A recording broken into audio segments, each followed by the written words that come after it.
Hey there. How you doing? Oh man. With so many of these conversations, what I'm finding is that the timing winds up synchronizing in a way that is not only like inspiring but necessary. If you've been listening to the show for a while, you've obviously probably heard me mention Richie Brown a bunch of times, um, just in passing, and we're actually had planned to release an episode that we did with Sean and Cass, who are the hosts of the Very Ape podcast, that we recorded back in my old apartment, Asbury Park. But the timing and the subject matter, it just didn't feel right to release it. So that one's kind of like in the lost archives of what was. But the last podcast Richie and I did together was 6 years ago when I had my old podcast, Liberation Frequency, and we were in his mother's basement recording with a microphone hanging off the ceiling. And it's so funny to go back to that podcast and listen to it because my voice sounds so young and we sound like such babies, and so much life has happened since then. And so much life continues to happen. But Richie's really special to me, and uh, he'll probably be really embarrassed about this intro, but I mean, Richie saved my life. He came into my life in the summer of 2013 when I commissioned him to do illustrations for this kid's book on cosmic consciousness I had an idea for after I did ayahuasca for the first time. It was way ahead of its time, very psychedelic. I mean, there's literally illustrations of like Buckminster Fuller creating a geodesic dome out of sand on the beach next to Ganesha. I think about it now and it sounds so ridiculous, but you know what? Like, I had pure intentions and I was just a very gullible, naive dreamer that wanted to create like Muppet babies of cosmic consciousness. So, anyway, I was connected to Richie through my ex-boyfriend and commissioned him to work on this project with me. He found me very annoying in the beginning, but subtly I broke him down when we started bonding over X-Files and aliens and high strangeness, and he became one of my best friends. So in the time that we've been together, he's been a best friend, an ally. We were formerly in a relationship, but now we've arrived at a place of just unconditional love. And there's probably some German word for what it is, but he's one of the most special and meaningful people that have ever come into my life. And I honestly wouldn't be who I am today if it weren't for him. So Richie Brown is an illustrator and animator based out of New Jersey, and you recognize his work. He's a top Giphy artist. He's had over 1 billion views on his GIFs on there. If you look up Richie Brown Town on the Instagram app for the GIFs, you'll see some of his fun, trippy creations.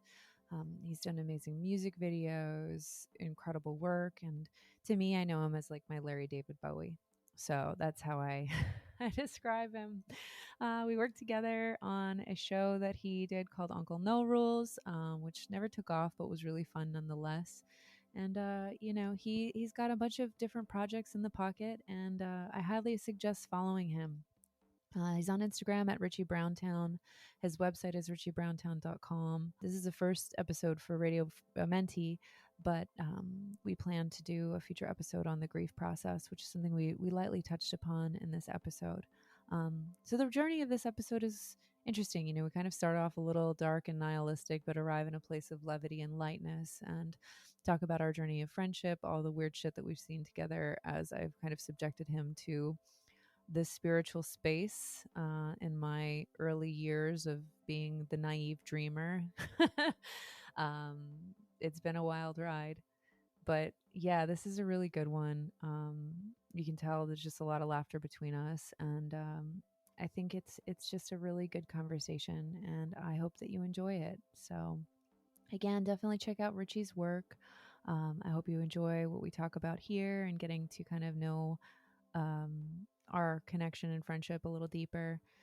Richie is a really special person, and there's really one of a kind.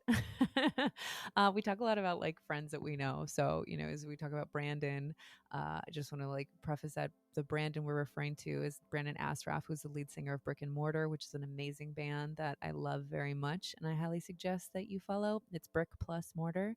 Um, and yeah, I mean, some of the inside jokes may be annoying, but that's what Google's for, and that's what the show notes are for. So we'll have links to some of the things we mentioned, including Stank Rag, and I think the Brown Magick Oracle is sold out. But everything that we touch upon, I'll try and offer links and context for. And in the meantime, follow Richie, use his gift stickers on Instagram, check him out on Giphy, and enjoy this conversation between two really dear, dear friends.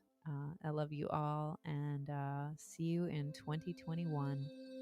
Welcome to Radio Amenti, embracing the eternal now, where minds and timelines merge, inspiring synchronicity, awakening potential, and making sense of change.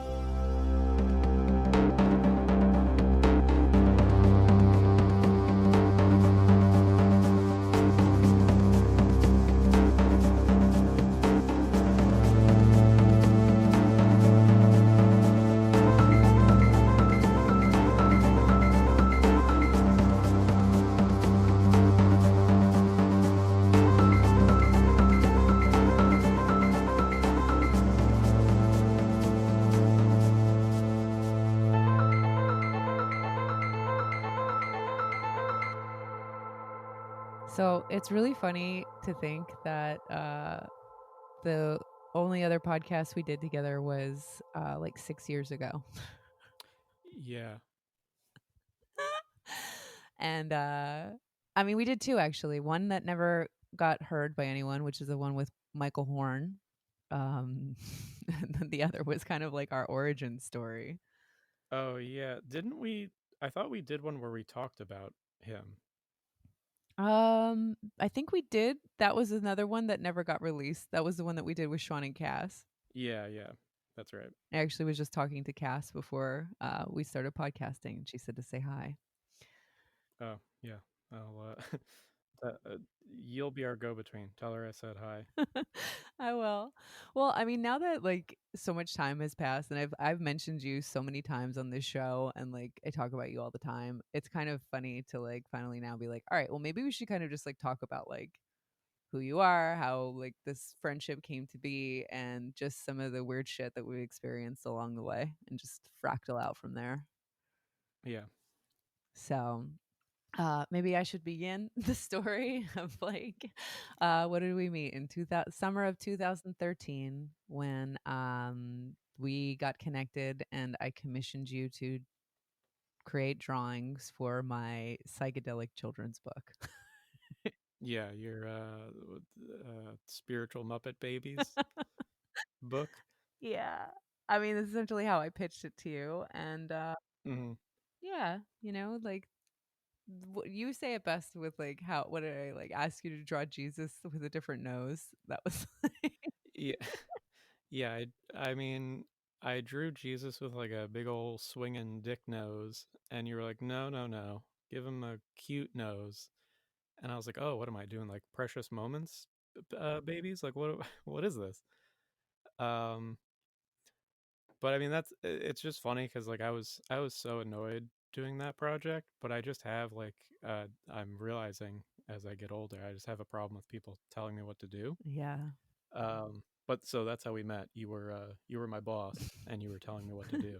Yeah, and I was previously referred to by you as this woman.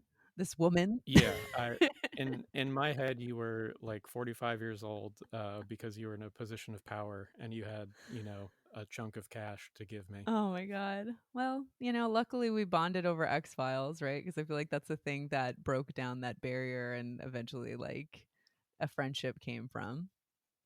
Yeah, and I mean it's funny because I've joked before. All my closest friendships were people who, when I first met them, I was just so annoyed and frustrated by. Yeah.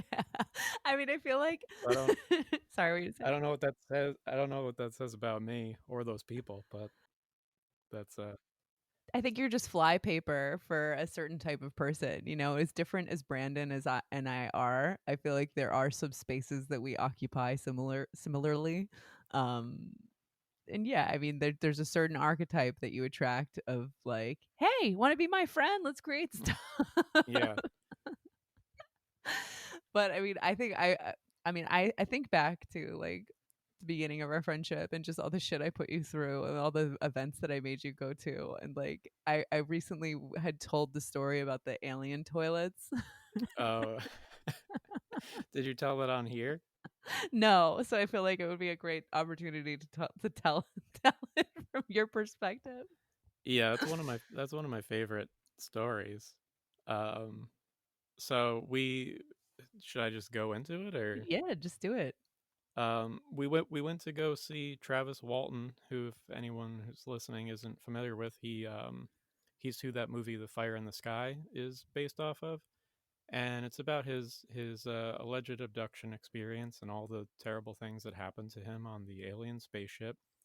And during his talk, he like opens with, I'm not I've come a long way. I don't really want to talk about what happened to me on the ship because it just opens up a bunch of old wounds.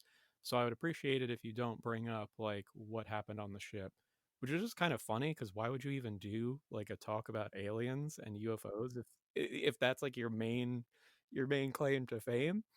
Um, but as soon as he opened the floor up to questions, every hand that went up were all people who wanted to know about stuff on the ship. And it was just like they just trampled over all of his boundaries immediately.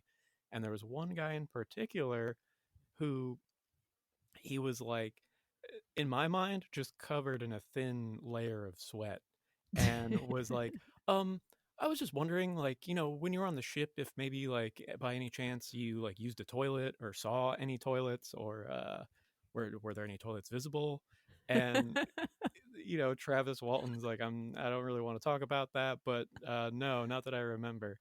And then, like, a couple more questions. And then that same guy puts his hand up again a couple questions later, and he just asks the same question a different way. And there was just something about the alien toilets that he really needed to know. And to this day, I just think about what that guy is doing. Is he Googling alien toilets? Is he drawing them in his own spare time?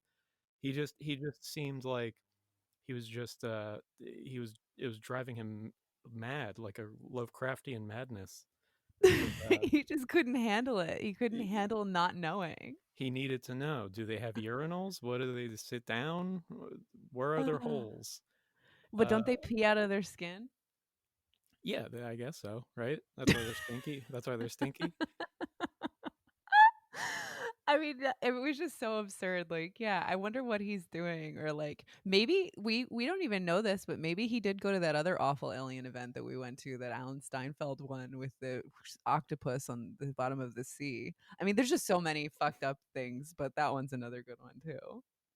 The that was the one with the guy who what was he? He like his thing was that he like wears overalls and is like a psychic. Is that I the think was that so. the one? Uh, Wait, no, that was another weird YouTube guy that we were briefly obsessed uh with, and he said that his like skull was growing because yeah. he was like receiving downloads. I mean, all these start to meld together in my mind into just one super new age person. Um, but m- another maybe I don't know if it was the Travis Walton one, but the there was one where there was an opening ceremony and it was just me, you, and a bunch of other women, and I was the only man there, and they wanted to do like the ritual, and there's like some white woman pounding a drum and like chanting and shit, and then she like wants us to envision this rainbow light coming from the earth, and she says something like, and it's going to enter you through your labia. And I feel like I remember her like opening one eye and realizing that there was like one person in the room who probably didn't have a labia, and so she like adds on, you know oh, or you'll feel it come in through your anus. And like, come on, like, how come you guys get the rainbow light through this like awesome orifice, and I get a rainbow light suppository? Yeah. Oh my god, no, that was a different one. And then that, like, after the rainbow schwinkter or whatever, we got locked in the yoga studio, and I think you had made some joke about like, "Oh, well, I guess this is our life now. We're gonna have to eat everybody," or you made something, and the woman's like, "That's not funny." Yeah, no one was laughing at my jokes. Some woman forced me to take my shoes off, and like it wasn't even her space. She was just like the shoe police. Oh my god. And what was the thing about the fruit? She she had given her guru, like she just kept referring to her guru, and she offered him fruit and he accepted it, and so that's how she knew she was his student. And I was like, oh well, did he like share any of the fruit with you? And she's like, I'm not even gonna dignify that with a response. And like I wasn't even trying to be snarky. I just, how do you even respond to something like that? Like, oh, cool. I have to get a guru too. What kind of fruit? What kind of fruit do I get to win him Oh over? god, what a mess. I mean, that's like the funniest thing through so much of this is like I look back to those times and they made such great memories. Like, and I'm sorry for painting you through that. I think the one in particular, that one that I was thinking about that we didn't mention, it was like 3 hours long. Like, I've sucked up so many hours of your life.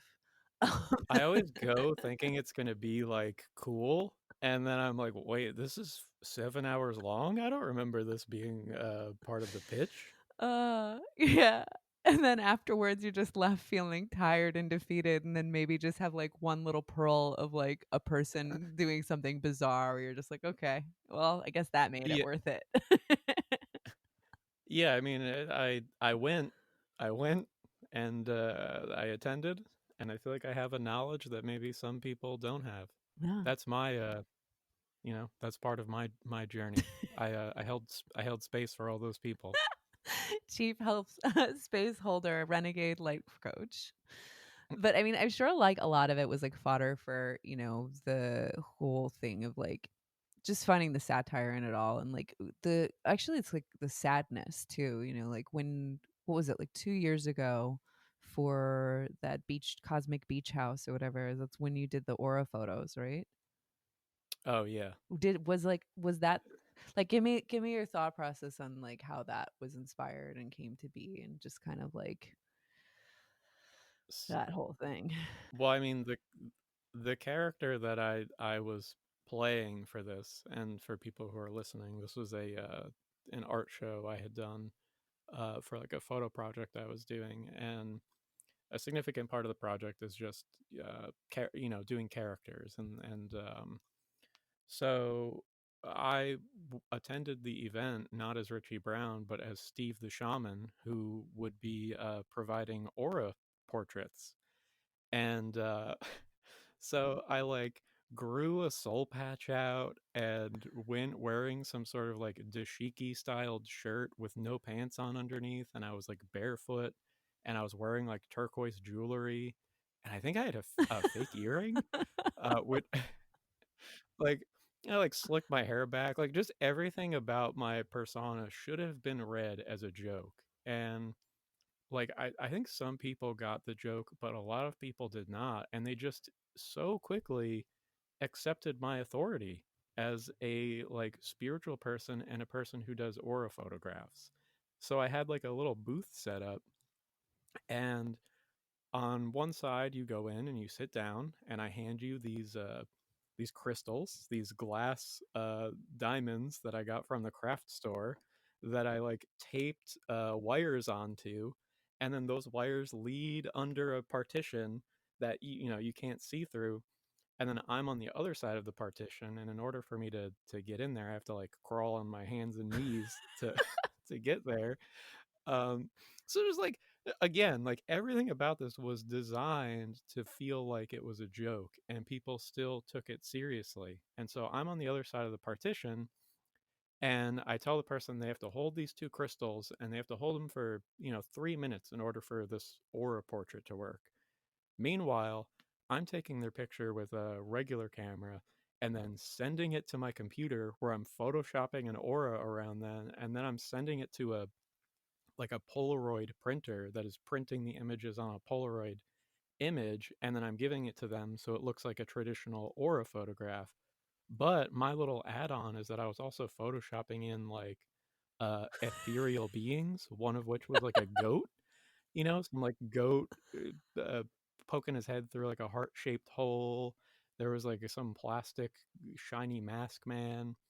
It was supposed to be funny, like, and it was like my Andy Kaufman moment. And so then I noticed people are taking it seriously, and they're like concerned about their auras and want me to read them and tell them what they mean. And I just kept putting it off because I didn't want to like commit to the bit that much, but I also didn't want to tell them that I was just joking because I wanted to maintain this character. And then at the end of the night, this one woman who had she kept coming up to me, finally cornered me and was like, "Please, can you read this? I'm so worried." And I'll never forget her aura. I had surrounded her with these I think it was an image of neurons, like a computer generated image of neurons. And she had Lyme disease, and she had interpreted those like squiggly lines as the like the spiral shape of the bacteria going to her brain. And so she was like, I had Lyme disease. I was sick for like 2 years. I was so sick. And I'm just really worried that this means that it's going to come back. And then I had to like break character because I like couldn't let this go on. And I'm like, it's not real. Like I am a asshole and a dashiki right now. Like this is you have nothing to worry about. Um, but like the willingness of people to just believe that I had answers and that this thing it like made me so sad, and I felt so tired after that night because I just realized how easy it is to take advantage of people. And like that was me playing a character with like shitty accessories. So imagine a person who is spending time consciously developing a persona and buying the costumes, the spiritual costumes and the spiritual jewelry and whatever knickknacks and bric-a-brac go along with whatever snake oil you're trying to sell. um, you can totally extract so much money out of people because they're looking for answers and they are looking for them outside of themselves. And it I don't know, it was a huge bummer. Yeah, it's like a really sad realization. I know we've talked about like that documentary Kumare, and I don't think you ever watched it, but like it was a No. really great social experiment where he literally like dressed up as an Indian guru, and all that he was saying to everybody was like, "I'm full of shit. Don't listen to me. The power is within you. Please don't follow me. Nothing." And he was just saying it in an accent, and because he was wearing a costume, and all of a sudden this cult following developed around him. And it was like, literally, I'm saying not to do the exact thing that you're doing, but because I'm in a costume, you're putting me on a pedestal. And it was funny because at the end, when he did like the great reveal that, like, hey, listen, like, I'm just like a dude, and like this was a whole act, people got so angry and felt like something so profound was taken away from them, when really, like, all he kept saying the entire time was like, it's in you. Like, you don't need anything external. Yeah, that's it's a lesson that some people I don't think ever learn, and they just constantly fall prey to one after another. So like hearing about something like that, it's just like, oh, like even if you tell people not to follow you or not to take what you're doing too seriously, they just want to believe in something. Yeah. And I don't know how you kind of like maneuver around that. um it's just like it's I don't know, it's an aspect of being human and broken, I think. Or do you think like it's part of the process?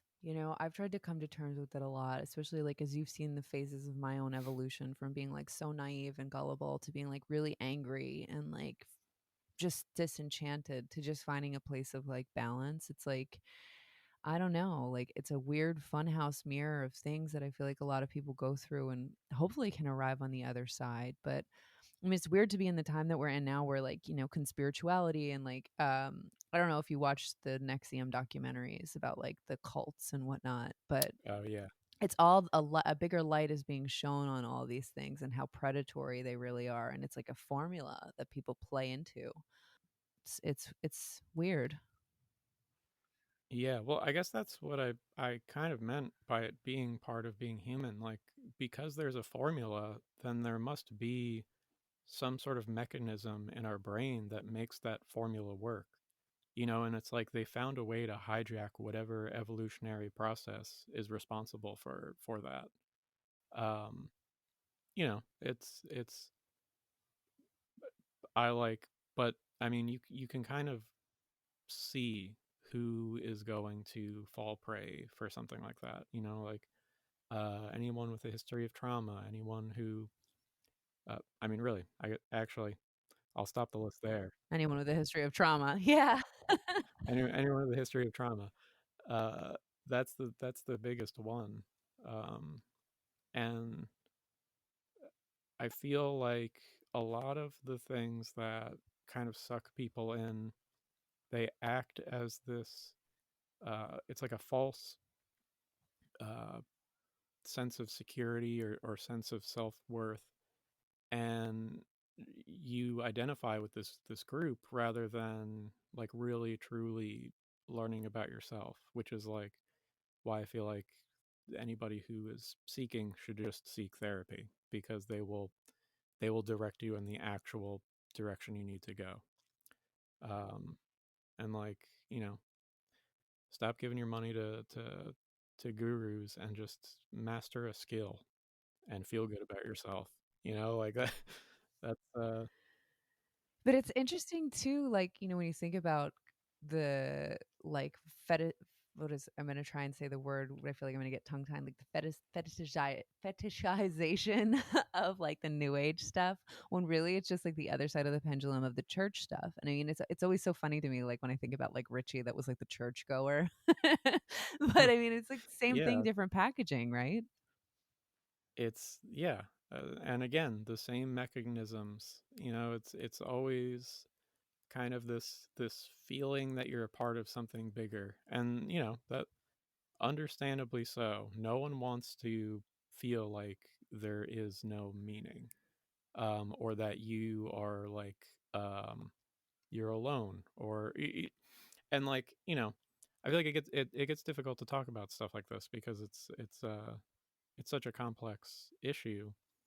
But from my perspective, I feel like any of these uh, systems that you find yourself kind of getting pulled into, they're just there to control you, and it's not really about helping you. It's about helping whoever's at the top, Yeah. and that's what they all have in common.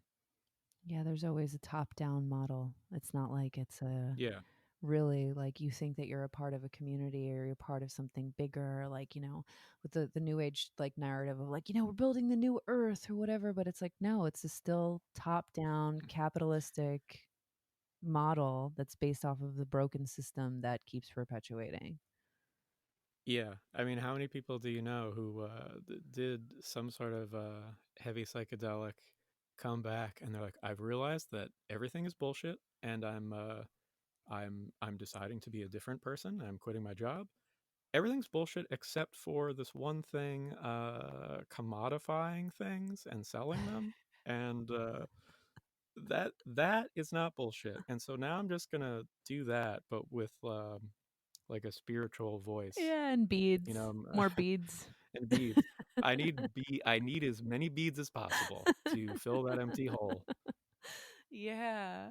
But there's no easy answer to it, right? Like, because it's like the system is ultimately what's fucked, So you can have like this great psychedelic revelation that everything is bullshit, but then you're still arriving at the same place as like, how do I capitalize on it? How do I commodify this? How do I turn it into merch?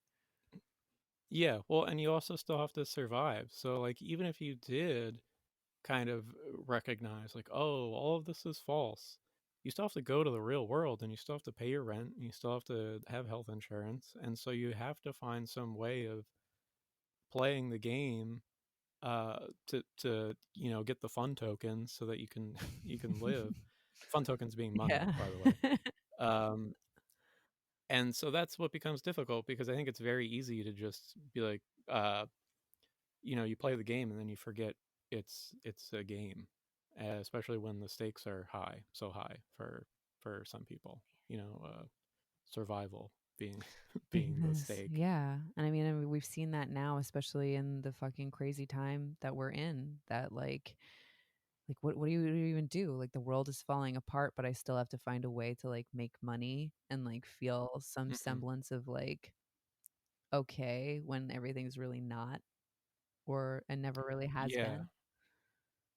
Well, and you're operating with like the your entire brain and your entire way of looking at the world is through the lens of the society you grew up in. So it, like you have some sort of awakening moment, and then like you're still running on capitalism, 98, like as far as the software in your brain.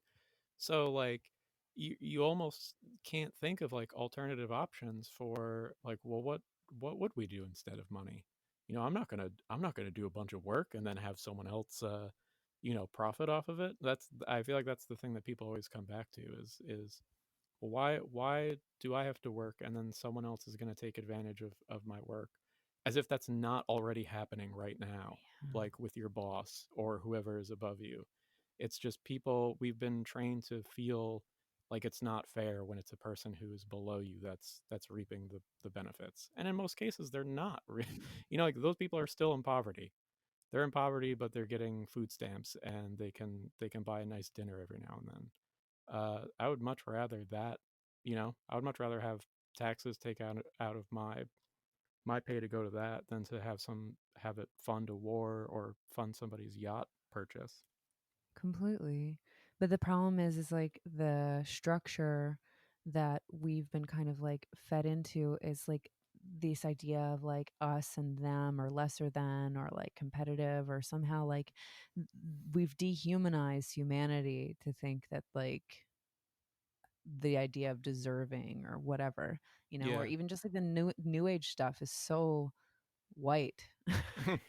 Yeah, And I say this as a white person, because it's like embarrassing because it's just like your vibe attracts your tribe and just like vibe higher because then you can like get the frequency of what you desire. And it's like, yeah, it's like what are you, Baloo from the Jungle Book? what and like, like the thing is that to a certain extent some of that is true.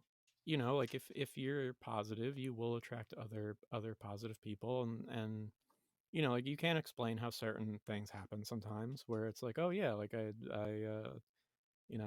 will never say I manifested something, but some people will use that terminology.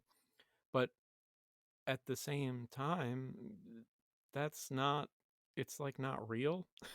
There's no nice way to put it. Like you're playing make believe, because when it comes down to the nitty-gritty, if a person is in poverty, they're not going to manifest their way out of it, because there is like an entire system in place to keep them there.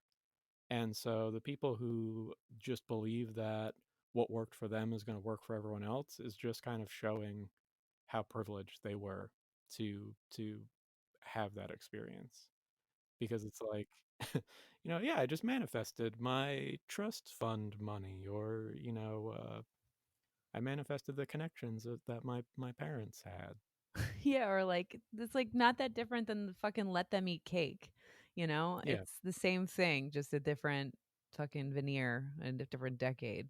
Yeah, but I mean, it's hard to not feel so negative about it. I think because you and I have both I mean, you probably more than me have been exposed to it so much, and so it becomes frustrating because it's just like it's such a common behavior, and you want to just like, you know, uh bash the person over the head with a frying pan and hope they have like a new awakening experience that makes them realize that they're you know privileged. But nope. But you can't do that. I mean, I talk about you all the time. It's like your ears are probably constantly ringing, but I had been sharing the analogy that you gave, which is I think the most potent one, especially for like kind of like the phases of like coming to terms with reality, where like you can't shake anybody awake. You can't just be like, hey, like this is the thing, or like the marching band. You have to bake the cinnamon buns. Yeah. It as things get more and more dire, it becomes harder, I think, to practice that. Like we're getting to a point where it's like, well, climate change is real, and there's a lot of people who aren't doing anything about it, and you know, uh, the soft power or the quiet influence isn't enough. So I think people are going to have to get a little bit louder. I guess we're kind of talking about two different things there, though. Yeah. Um, but yeah, I mean, you can't force anyone to change their mind as much as you would like them to, and as much as I would like everyone to change their minds all at once. Um, it's just not going to happen. No, it's a subtle unfolding, unfortunately. And, most of it comes from like having the experiences where you like wake up and say, oh, wow, actually, this is not how things are. Or like, maybe that's not what I thought. Maybe like, I've had a spiritual awakening and seen that the world is upside down, but that doesn't mean that now, like, I'm enlightened by any means, like, well, like we've seen, especially like, from my past and like, s- things you've been exposed to, like there's a lot that can be said about the dangers of like just spitting empty rhetoric and like maybe being loud about something but then not embodying it, and it's like, well, what is it all for? Like it's just like fucking pushing the rock up the hill. Yeah, yeah. But I mean, in that same token, like this is the thing that's interesting, and that like where it is always kind of like this push pull of like, uh what do you call it, skeptical optimism, or like, not falling too deep into nihilism, but like holding that it can be all these things, that like the world is falling apart and climate change is real and things are fucked up, but then there are certain things that are inexplicable and interesting. And even like what happened with like like grandma's oracle cards and like stuff we did there, like there are these moments where you're just like, wow, there are things that are mysterious and weird and make us pause and be like, well, what the fuck is this all about? But you just can't go too deep down the rabbit Oh hole, yeah. right? I mean, I think these conversations are so much easier to have when you're not doing them on a podcast where it's like recorded forever, because I feel like there's Yeah. a pressure to tie it all up in a nice neat bun, because people are listening, and so it's like you want to address the issues and then also like provide hope or a direction, right? Like, or at least I do. It's like, I'll Yeah. criticize all these things, but then I want to also provide a what I see as a solution. And it's like such a multidimensional topic, so it's like, yeah, like you said, there is a lot to be nervous about, but there is also so much to be grateful for and to be like mystified by. And I mean, honestly, I feel like, as scary as everything is now, I have more hope now than I did a couple years ago, which is weird. And I don't even really have like a good reason why. I almost just feel like the necessity for the change is going to be what makes it happen, and it's going to be like a Airbud, at the buzzer moment where we like fix things just in the nick of time, but we're still going to suffer the consequences of all our bad decisions. Yeah, I mean, that's the gift and the curse of this year and this time and everything coming to a head, right? Where it's like, okay, the conversation I've been having a lot is about is like not going back to normal because normal was fucked up, but it's like, thinking like, okay, well, how would I grow my own food, or what would it look like to be on the other side of this system? Like, what is it like? If things are only getting worse, I can't just like numb myself out to reality television and fucking think about Arby's. Like, Yeah. I mean, yeah, there are so many personal actionable steps I think we can and should be taking, that are productive. But I also think that like maintaining and cultivating a healthy sense of humor is also very important, um, because like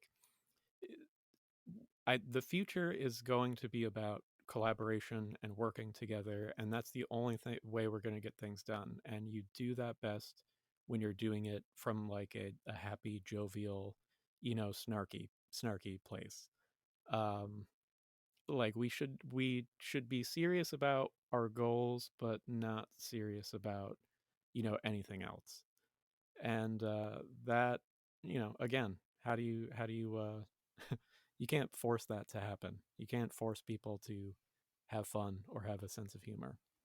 But No, but you can trick them. And I think that's the thing that like I love so much about you because you are this like trickster Willy Wonka, Larry David Bowie person. But like a lot of what you do like inadvertently winds up becoming its own form of like psychotherapy, like whether it was from like Stank Rag to like the Oracle card experiments. So like even like I'd love to talk more about like the playing with failure stuff because it's like these things that you create inadvertently change people's lives in like the weirdest yeah, fucking I ways. mean, I guess so. What's funny is, I feel like I do a lot of that stuff selfishly because I want it for myself and I want the change for myself because I benefit from all of those creative projects. So it's always nice to see that other people are also benefiting and like having very weird and strange experiences alongside of me. Yeah. Well, I mean, like, okay, so like, this will probably be frustrating for a lot of people listening in because there's so many inside jokes. But like, I think we should zoom out and maybe talk about like some of these things, like maybe like what had happened with like the Oracle cards and kind of like segueing into Stank Rag and landing on like the playing with failure stuff. So like, would you be down to like talk about that? Yeah, I mean, just lead the way because there are so many different things which sitting here right now I feel kind of good about because like yeah, Yeah. I guess I did stuff. I did some You did a things. lot of stuff and they all affected everybody. So like, okay, so let's start. So for those listening, so I've mentioned this on the show before about how, I have this Oracle deck of unknown origins that my grandmother gave me when I was 8 years old. And they're 33 cards. They're not even a full deck. And I've been able to read them since I was a kid. And, Richie in meeting me, got to see me do readings on people using grandma's cards. And, they can defy logic at times. I'm pretty good at cold reading people and the cards will fall. And I mean, you can attest to this, right? It'd be weird to witness me being able to read people and then the cards telling a story in such a weird way, right? Yeah, that was definitely seeing you do the readings was the beginning of me going like, well, how does this work? This can't be Yeah. magic. I have to prove it's not magic, as these magic can't exist. um so yeah, that like I can attest to the fact that I was seeing people having experiences after being read or during their readings with you. Yeah. People crying, like Yeah. that's a significant psychological change happening because of you know a couple of words being spoken and a couple of pictures being revealed to a person. Like think about that. That's so crazy. Yeah. So crazy. And the deck, like, that we have tried to find out where it came from or what it is, and the closest thing to it is like the Lenormand style, Hmm. but it doesn't even make sense. They're just like random symbols, but somehow they tell a story. Yeah, and like I mean, I guess we haven't talked about this in a while, but I've thought about it more, and I feel like your grandma's deck and the Lenormand style, it's just it's like the bare bones version of tarot where they just went, okay, well, what are the core concepts of these cards, and how can we like distill that into these very easily accessible symbols, and have the deck maybe be a little smaller. And I feel like that's what that Lenormand or like Gypsy deck is, because you don't need to know anything about you don't need to know anything about anything other than being human to know what those cards Yeah. mean. And it's like the dog is loyalty, right? So it's like you start to Yeah. apply very simple kind of like psychoanalysis or like art interpretation to the cards. And even if your reading of the card is incorrect as far as like what's the, in quotations, correct way of reading it, chances are uh, like the whatever you just projected onto that card is what needs to come out of the reading, and then it feels accurate. Yeah. Totally. And it's just then it becomes like this participatory thing where like you could say this and then the person's like, "Oh yeah." And then it's like they realize that they're actually in the driver's seat and it just becomes this tool that allows them to feel Yeah. vulnerable and open up about what they're Well, going again, through. it's you're tricking them, Yeah. in the most friendly way possible. And that was what I had learned when we. So yeah, I guess we'll be telling this story kind of out of order. Um, That's all right. but so we started. I was like, okay, well, how does this work? So we copied your grandmother's deck on hot pink index cards, and I just wrote down what each card was. So I didn't even draw a picture. And then we were doing the readings in parallel. So we would do a reading for each other, um, with grandma's deck and then with the hot pink deck to see if the message would match, and it would. It wouldn't necessarily be the same cards, but it would be the same message, which I think is also very interesting. That the same message can come through, but through different combinations of symbols. That to me is what started to make it seem as though, oh yeah, it's not the cards, it's the two people involved, and that's like where the mystery lies, is it's this exchange. um but so to go back to so we're doing this experiment on each other, and then we do it enough times that it's like, okay, well, this is confirmation bias, because we're like freaking out each time because we're like, wow, wow, wow.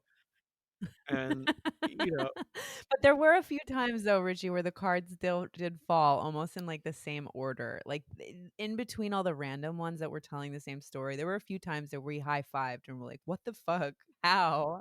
yeah, that's what I mean. Like we're high-fiving, and we're now in this isolated bubble where, as much as I wanted to like debunk something, as soon as it started to work, I wanted it to work. So like, that's what I mean by like we were in this bubble of confirmation bias. So we decided to go elsewhere and incorporate a couple other friends, one of which is our friend Brandon, who is, way more skeptical than I am. And while we were reading him is when we had the idea to start adding cards to the hot pink deck, because what other way to, kind of test the validity but by adding some like dummy cards. And so, we added like a Santa Claus and an alien and a unicorn. And then Brandon wanted to add sad pizza, a card where someone's like not wearing pants in front of a classroom and it was public humiliation. And I think that might have been it. And so he like I don't want to reveal his reading because I guess that's kind of personal. But the point being, uh, he asked a very specific question to be like an asshole, and he got a very specific answer, which included the cards that he made. And I remember like looking at his face and him being like a little taken aback by it. Yeah. And I was like, okay, all right, nice. And then that, like, I was sold at that point. I was like, I'm gonna keep doing this. Um, and so to go back to what I was initially saying with it being a friendly trick, is I would bring that hot pink index card anywhere, or that deck of hot pink index cards anywhere I went. And at parties, I was reading people, I was making people read me. And what I realized is that, number one, I'm not good at parties because I don't like small talk, or like just the whole idea of a party is weird to me. I don't know. The point being, I found a way to interact with people on my own terms, and it was through the cards. And what I realized is that when you give someone a reading, you immediately just skip right over all the small talk and you go straight to like what is their existential quandary, what is their ontological dilemma. And it doesn't matter, they could be a stranger, and now you guys are just like hardcore bonding in that moment. And that's so much nicer than what do you do? What do you do?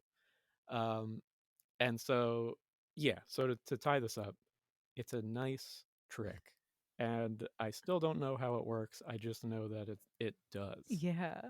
Yeah, and I mean, and it becomes something where it, like you said, it's like a tool. It's a tool for transcending small talk and like inspiring vulnerability, and then ultimately like it's a weird intimacy thing too, where like all of a sudden now you've formed a bond with somebody where they feel like safe and you're like, wow, like we just talked about some really incredible stuff. And I mean, the cards are just a prop. Yeah.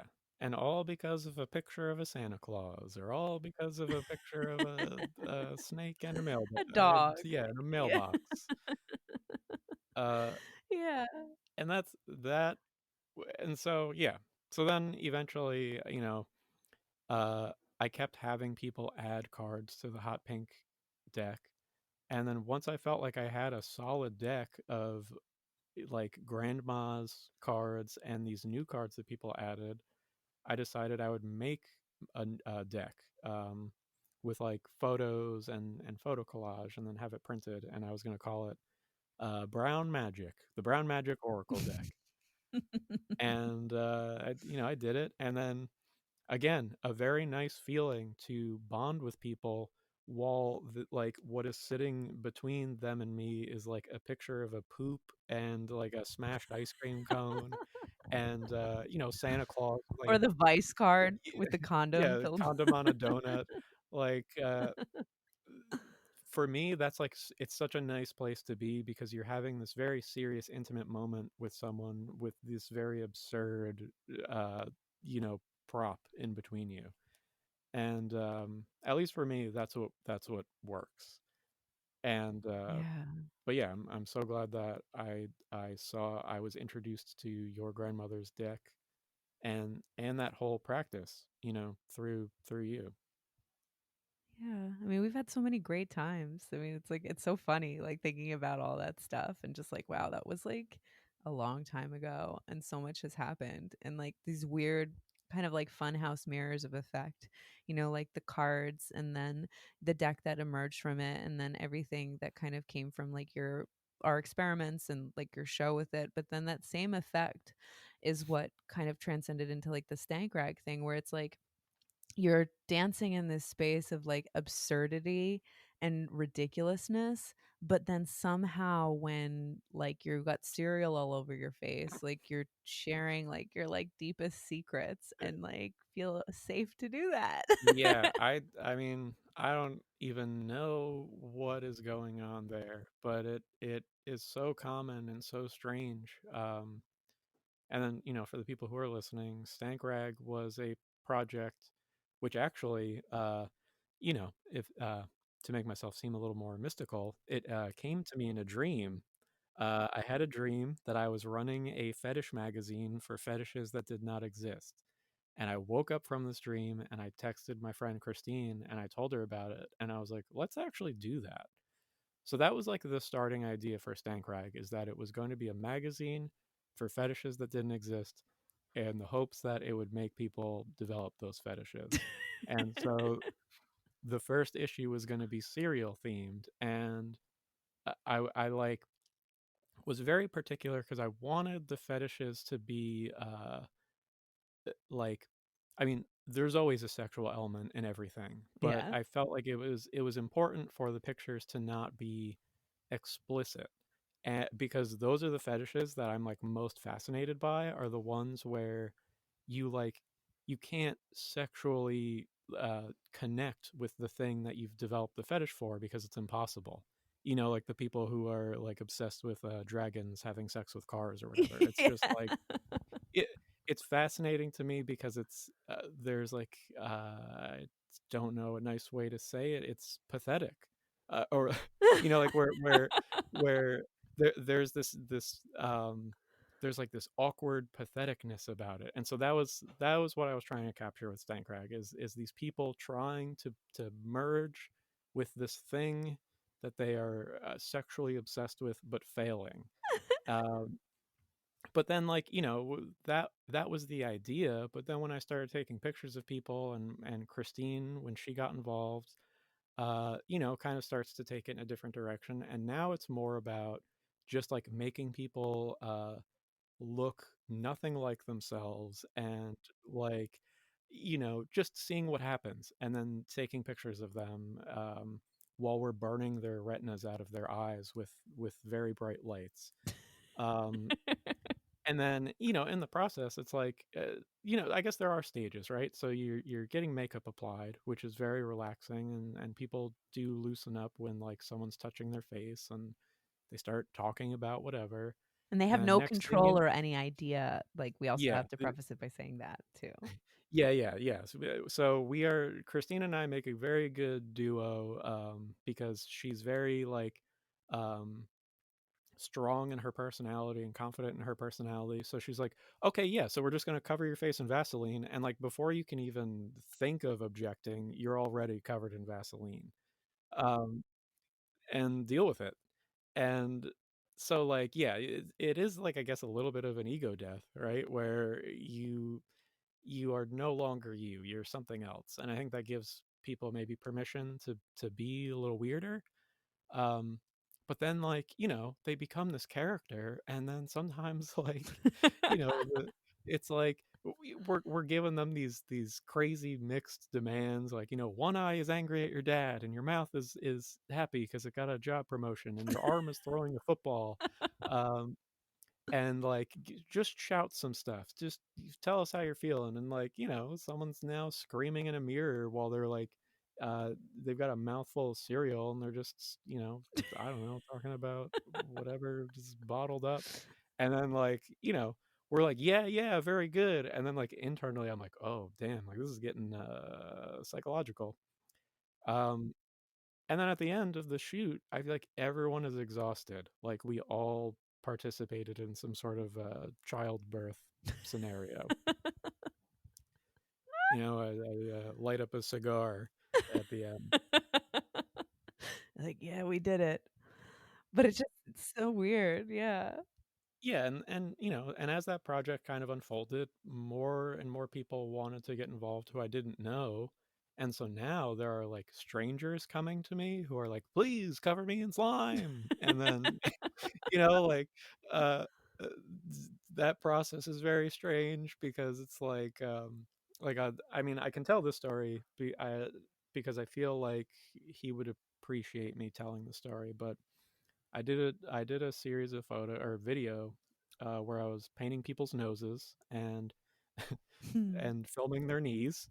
And that's all I'm gonna say. Just that was the project. It was, I painted people's noses and filmed their knees. Uh, and there was one guy who I didn't know who volunteered, and after I had painted his nose and after I had photographed him, were just talking, and we were just talking life. And he started talking about his depression and kind of different ways of coping. And we had like this huge, just kind of unfolding of our psychologies. And the whole time that we're having this conversation, his nose is fluorescent pink. And so I'm listening to this person talk about their suffering while they look like a goddamn clown. And there's something, at least to me, there's something so beautiful about that. Um, and those are like the moments I'm always trying to cultivate in my life, because they somehow feel so much more important than like any other thing that I could be doing. Yeah.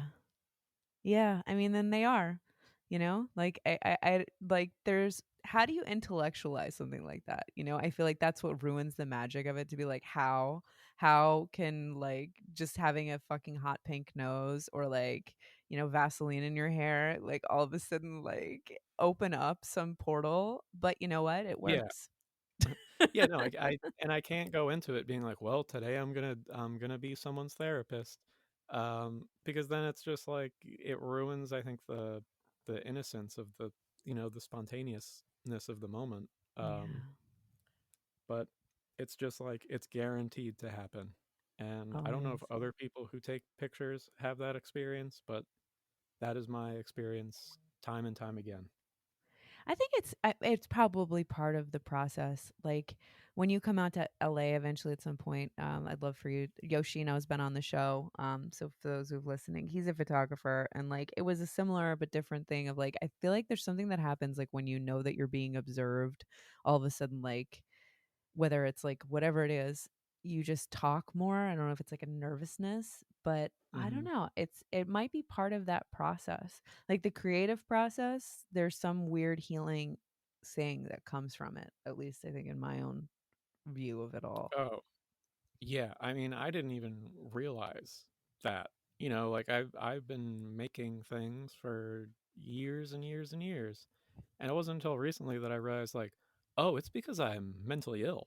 I have yeah, like this is not for fun. This is emotional regulation.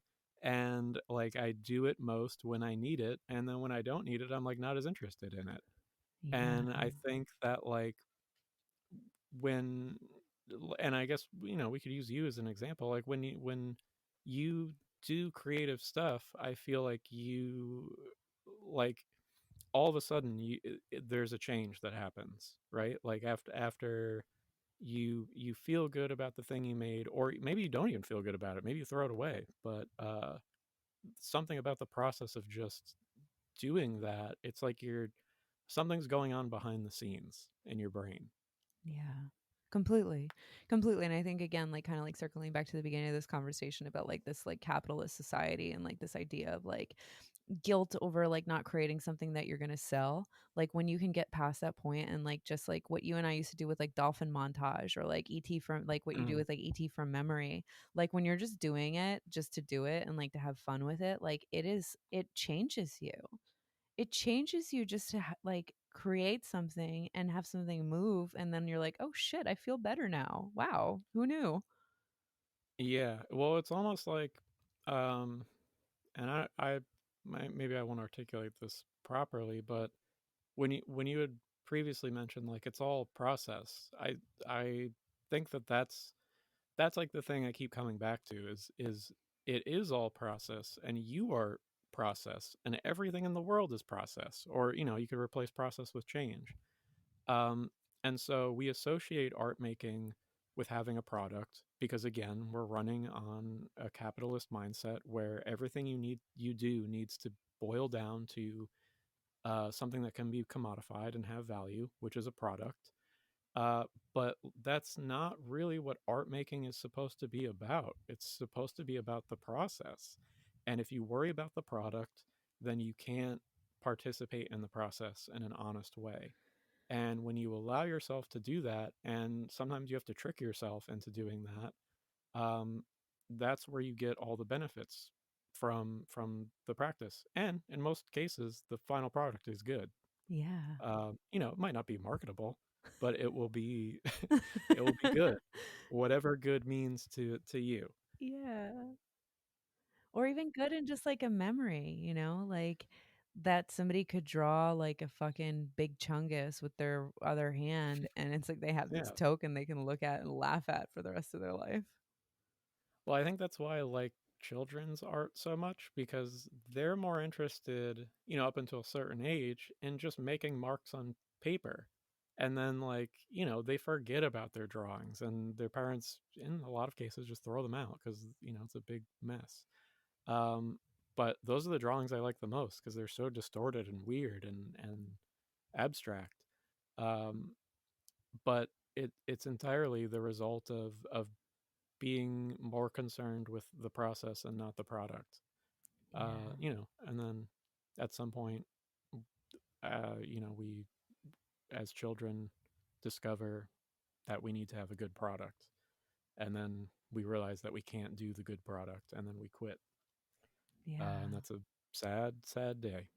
Oh my Sad, god. Sad. sad. But what a fucking not to even use the word mantra 'cause it's so cringe, but it is it's an interesting kind of like meta thing of like it's about the process, not the product. And I think that like can transcend like whether it's like art or whatever you're doing or like relationships. Like the last podcast that I had put out was my friend Ramin Nazer. He talked about how like David Bowie had like the perfect dismount of an incarnation. Yeah, But like I feel like you and I have had like the perfect dismount of like the phases of our relationship too, where it's like just been like such a beautiful like process. Like there's no, this is like an undefinable thing. Like there's no product. It's like a process of ongoing change that's like there's always some beauty or lesson or laughter that's come from that. And I feel like that's just, you know, we're in such a world where we're so caught up in like the end goal of like, well, this is that and this is what it is and this is what's defined as and this is what it ultimately have Yeah. put it into a box, you know. Yeah, what is the container I can put this in so that I can so that I can sell it somehow? But yeah, but I mean, even like going down the road. Now this is many tangents here. Going down the road of like identity. What do you call yourself? Why do you even need to call yourself anything other than your name? It's because you need to sell it. You need to sell it to someone. You need to sell someone on the idea that you're an artist or a writer or whatever. And then as soon as you put yourself in that container, suddenly you're suffering because you're like comparing yourself to other artists or other writers or other musicians and what it means to be that thing. And it's like, but what does it mean to be you? Yeah. And like the answer to that is just to to find out. Like not to actually do the defining, but to just do the doing. Yeah. And now I'm just you know Well, it's probably the I'm just perfect. gonna start using my Terrence McKenna voice. Give me your best. It's not about defining the body. It's about being the process. It's the process, not the product. Novelty, novelty. We discover at the eschaton of something. I, I do better with a script, I think, Yeah. for my guy.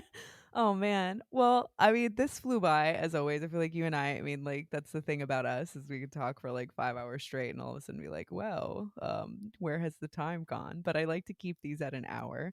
So I mean, obviously I would love to have you on again, but feels like a good way to wrap it, right? Yeah, I think so. We we, we did the darkness in the beginning and got lighter towards the end. Perfect. True hero's journey. Yeah, So for everybody listening, so how can everybody learn more about you? What are you working on? I know you hate all this shit, but now it's your time to plug the things that you're doing. doing the now's the time to sell Yeah. myself as a product. Your Uh, processes. yeah, yeah. Well, I mean, Richie Brown Town is pretty much the searchable term for me. So that's where you're gonna find me on Instagram. That's my website. Um, and those are my things. I'm working on a bunch of stuff. None of it's really worth talking about till it's done. Um, and yeah, yeah. I guess that's the end. Is that how'd I do? You did Was that great. good? You did good. You did real good.